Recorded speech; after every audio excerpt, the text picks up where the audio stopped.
7,641 islands, 82 provinces, 4,189 municipalities, and 491 cities. But aside from these numbers, did you know that Philippines has a lot to offer when it comes to beautiful tourist destinations like Boracay, Siargao, Bohol, Bicol, and a lot more. And that is the reason why I decided to do the Philippine Loop.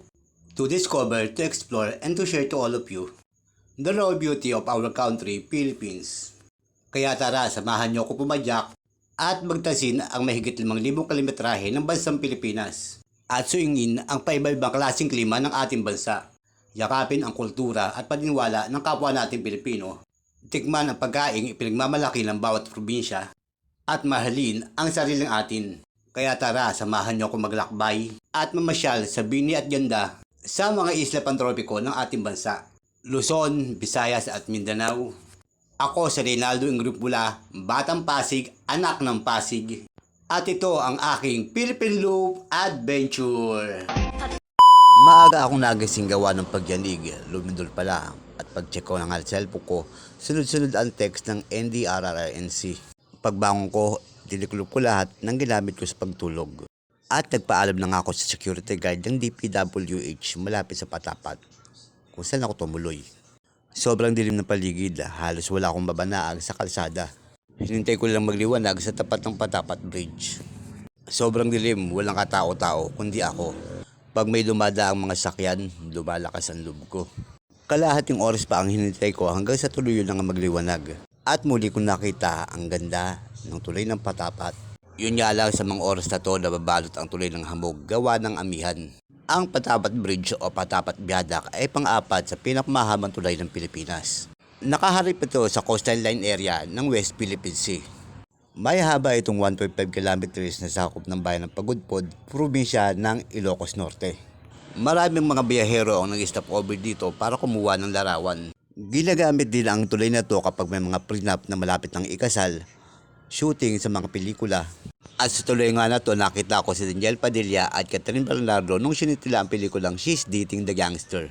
Kahit na balot na makapalang hambog ang tulay, matyaga ko itong binagtas. 70 kilometers ng mga ahon at ambon ang aking pinadyak bago ko narating ang kulay puting arko ng Pagudpod. At alam nyo ba, bago sumiklab ang ikalawang digmaang pandaigdig o World War II, hindi talaga Pagudpod ang pangalan ng bayan na to, kundi Tangutong. At dahil nga inanod sa Santa Praxedes ang helmet ko, naisipan ko bumili na lang ng sombrero dito sa Bayalis. At nabasa ko ang text na Ate Grace na may naghihintay daw sa akin sa bayan ng Banggi, may mga ibibigay daw. Binigyan ako na kaibigan niya ng kapote, mga imported na kape, mga imported na sardinas at tsinelas. Thank you Ate Malu, and shoutout sa inyo, sana next time sapatos naman. At pagkatapos nga niya, nagpaalam na ako kay Ate Malu para ipagpatuloy ng pagpapadya ko. Pumasok na lang ako sa isang iskinitan na may nakasulat, "This way to Banggi Windmills." At pagkatapos ng ilang minutong padyakan, narating ko rin ang nagtataasan at naglalakihang electric pan ng Banggi. Ito ang Banggi Windmill na matatagpuan sa Windmill, Ilocos Norte. Bawat isa ay may taas sa 70 meters at ang haba ng blades, 41 meters. 40% ng electrical energy ay dito nanggagaling na pinapatakbo ng mga solar panel. At nakaka-proud lang kasi ang kumpanyang nagtanim ng mga windmill dito ay ang dati kong kumpanya, ang EEI Corporation. Oh yes, nagtrabaho pa ako sa Equipment Engineering Incorporation or EEI Corporation. At ang ID number ko, 2003-75254, tatak EEI. At yan ang kwento sa likod ng pang 16 days ko sa kalsada. Maraming salamat sa panood. And God bless.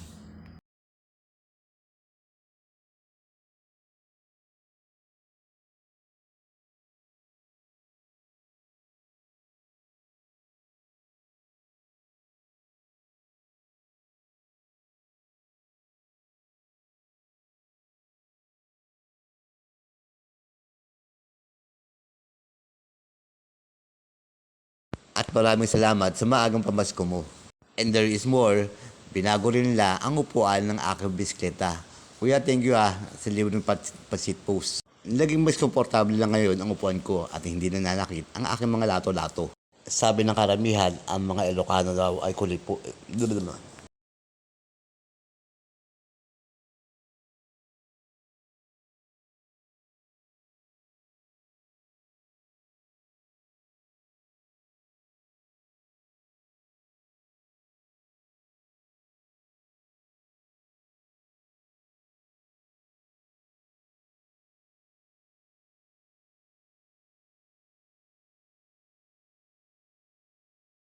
Aminin natin guys, marami tayong nakikilala sa kalsada